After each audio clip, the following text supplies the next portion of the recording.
જય શ્રી કૃષ્ણ। આ વિડીયોમાં આપણે ચૈત્ર સુદ એકમ ગુડી પડવાનો મહિમા તથા તેની કથા સાંભળીશું।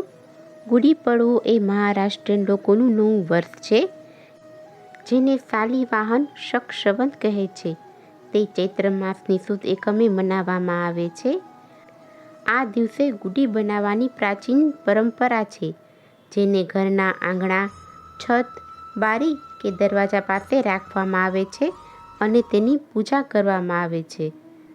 આ દિવસે ગુડીને શ્રીખંડ, પૂરણપોળી વગેરેનો ભોગ ધરાવાય છે। ત્યારબાદ બધા જ લોકો આ વાનગી આરોગે છે। જો કે ગુડી પડવો એક એવું પર્વ છે જેનું શરૂઆત લીમડાના પાન એટલે કે કડવું ખાઈને કરવામાં આવે છે। તેનાથી સ્વાસ્થ્ય તો સારું રહે જ છે, સાથ ही મનની અંદર રહેલી કડવાશ પણ દૂર થાય છે। ત્યારબાદ લોકો નવા કપડાં પહેરી, મીઠાઈઓ ખાઈને તથા મહેમાનોને ખવડાવી અભિનંદન આપીને નવા વર્ષની ઉજવણી કરે છે। ગુડી પડવાના દિવસે ઘરના આંગણામાં રંગોળી બનાવવામાં આવે છે તથા દરવાજાને આંબાના પાનથી સજાવવામાં આવે છે। ગુડી પડવાની એક પ્રાચીન કથા છે। આ પ્રચલિત કથા અનુસાર ગુડી પડવાના દિવસે મહારાષ્ટ્રના શાલિવાહન શાસક, જેનું નામ ગૌતમીપુત્ર સતકર્ણો છે, તેમણે શક શાસક બહપનને પરાજય આપીને પોતાના રાજ્યને વિદેશીઓથી મુક્ત કરાવ્યું હતું। આ વિજયની ખુશીમાં ગુડી પડવાનો તહેવાર મનાવવામાં આવે છે। જ્યારે બીજી કથા અનુસાર ભગવાન શ્રી રામે વાલીના અત્યાચારમાંથી દક્ષિણ ભારતની પ્રજાને આજે મુક્ત કરાવી હતી। વાલીના ત્રાસમાંથી મુક્ત થયેલી પ્રજાએ ઘેર ઘેર ઉત્સવની ઉજવણીઓ કરી અને ઘરમાં ગુડી એટલે કે ધજાઓ ફરકાવી। તેથી જ આજે પણ ઘરના આંગણામાં ગુડીને ઊભી રાખવાની આ પ્રથા પ્રચલિત છે। આંગણામાં ઊભી રાખેલી ગુડી વિજયનો સંદેશ આપે છે।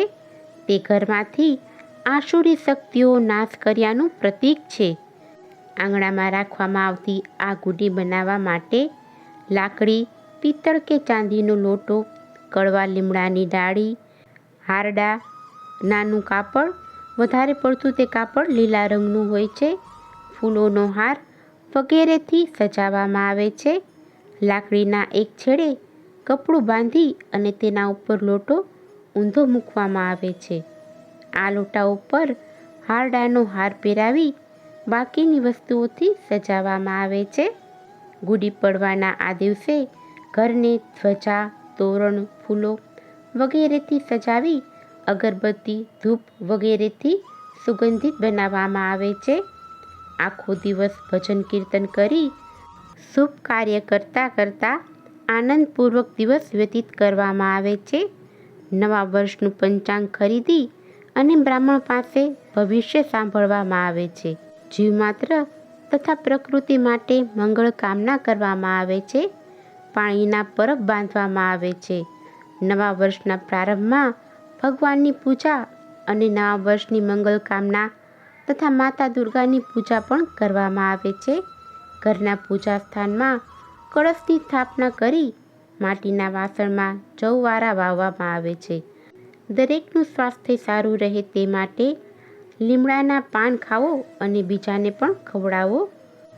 આ દિવસે દુર્ગા સપ્તશતી અથવા રામાયણનો પાઠ 9 દિવસ સુધી કરવામાં આવે છે। ઘણી જગ્યાએ તો રાવણ દહન કરી નવા વર્ષની શરૂઆત કરવામાં આવે છે। ગુડી પડવાનું પ્રતીકાત્મક મૂલ્ય એ છે કે ગુડીને જે રીતે સુંદર સાડીમાં લપેટી અને રાખવામાં આવે છે તે વિજયનું પ્રતીક છે। ભૂતકાળમાં થયેલી હાર, ઉદાસીનતાને ત્યજીને નૂતન વર્ષમાં વિજયની કામના સાથે આગળ વધવાની પ્રેરણા ગુડી આપે છે। ગુડીને લીમડાની ડાળખી અને હારડો અર્પણ કરવામાં આવે છે। લીમડાના પાન કડવા હોય છે અને તે નકારાત્મક આવેગોનું પ્રતીક છે, જેથી મનમાંથી વેર, ઝેર, દ્વેષને દૂર કરી હારડા જેવા મીઠા મધુરા બનવાની પ્રેરણા પણ ગુડી પડવામાંથી લેવામાં આવે છે। આમ કડવાશ દૂર કરી મીઠાશ પ્રસરાવતું પર્વ એટલે ગુડી પડવો। જો તમને આજનો આ વિડીયો પસંદ આવ્યો હોય તો એક લાઈક આપી ચેનલને સબસ્ક્રાઈબ કરો. આજનો આ વિડીયો સાંભળવા બદલ આપનો ખૂબ ખૂબ આભાર. જય શ્રી કૃષ્ણ.